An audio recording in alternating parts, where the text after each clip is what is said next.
ပိန်လာလီဂါပွဲစဉ်ရီယယ်မက်ဒရစ်နဲ့ဆိုစီတက်မင်္ဂလာပါအခုဗီဒီယိုလေးမှာကတော့ဒီနေ့ဩဂတ်စ်လ26ရက်နေ့တနင်္လာပွဲမှာရှင်ပိုင်ကစားသွားကြမယ်စပိန်လာလီဂါပွဲစဉ်တစ်ပွဲဖြစ်တဲ့ရီယယ်မက်ဒရစ်နဲ့ဆိုစီတက်ပွဲစဉ်လေးကိုပွဲကြို30ချက်လုပ်ပေးတော့မှာပဲဖြစ်ပါတယ်ဆိုတော့တနင်္လာပွဲဖြစ်တဲ့အတွက်ဂျာသာရီနေ့မနေ့အစောလို့လည်းတတ်မှတ်လို့ရတယ်ပေါ့နော်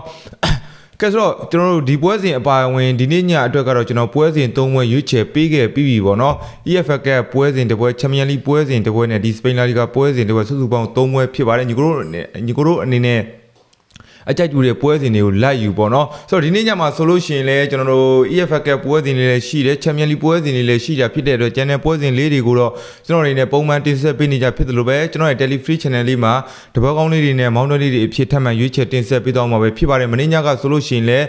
Tele Free Channel လေးမှာကျွန်တော်တပွဲကောင်း5ပွဲတိတိကျွန်တော်ရွေးထုတ်ပေးခဲ့ရမှာ4ပွဲအတိကျွန်တော်တို့တွေအဆင်ပြေခဲ့တယ်ပေါ့နော်တပွဲပဲကြာခဲ့တယ်ဒါကြောင့်မလို့ကျွန်တော်ရဲ့ Tele Free Channel လေးကိုမ join သလို join ရင်လည်းညီကိုတွေကတော့ကျွန်တော်အကောက်ဟောထဲမှာဝင်ရောက်ကြည့်လို့ရပါတယ်ဘိုင်ယုံလေးမှာရေးပေးထားပါတယ်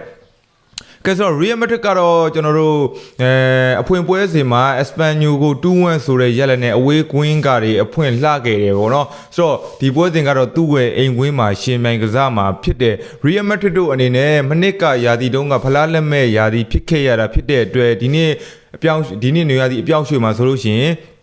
နီးပြတွေရောကျွန်တော်တို့ကစားသမားတွေကချင်းကျက်တွေတော်တော်လေးကိုမှပြုလုပ်ထားတယ်ပေါ့နော်နီးပြဆိုလို့ရှိရင်လည်းကျွန်တော်တို့အသင်းကိုကျွန်တော်တို့မော်ရီညိုကိုတိုင်းကင်တွေထားတယ်ပေါ့နော်ဆိုတော့ကစားသမားတွေကိုကြည့်မယ်ဆိုလို့ရှိရင်လည်းကူးချက်လေးရှိမှဆိုလို့ရှိရင်တော့ကျွန်တော်တို့ကူရလာတို့ဒီလိုခံစစ်ကောင်းတဲ့ကစားသမားတွေရှိတယ်ပေါ့နော်ဘာနာဒိုဆေးဘာတို့ဒီလိုကစားသမားတွေကိုခေါ်ယူထားတာဖြစ်တဲ့ Real Madrid အနေနဲ့ဒီနေ့မှာကတော့တော်တော်လေးကိုမှတောင်းနေတဲ့လူစင်းရှိတယ်လို့ပြောလို့ရတယ်ဆိုတော့တစ်ဖက်ကကျွန်တော်တို့ဆိုစီတက်ကတော့ကျွန်တော်တို့အဖွင့်ပွဲစဉ်ဘက်တိတ်အိမ်ကွင်းမှာတော့က1-0ဆိုတဲ့ရက်လက်နဲ့ရှုံးနေထားတာဖြစ်တယ်ဗောနော်ဆိုတော့ဆိုစီတက်အနေနဲ့အဲ့ဒီပွဲစဉ်မှာတော့ကဘက်တစ်ကိုဘာမှကိုကျွန်တော်တို့ဘယ်လိုခေါ်မလဲလုံးဘယ်လိုခေါ်မလဲဗျာဖီအားပေးပြီးတော့ကိုမကစားနိုင်တာဗောနော်ဘက်တစ်အနေနဲ့ဆိုစီတက်ကိုဖီအားပေးပြီးတော့ကစားတယ်ဗောနော်ဆိုစီတဲ့အနေနဲ့ကျွန်တော်တိုက်စစ်ပိုင်းကလည်းအပွဲစီမှာဆိုလို့ရှိရင်ဘာမှကိုလုံးမရတဲ့အနေအထားတွေ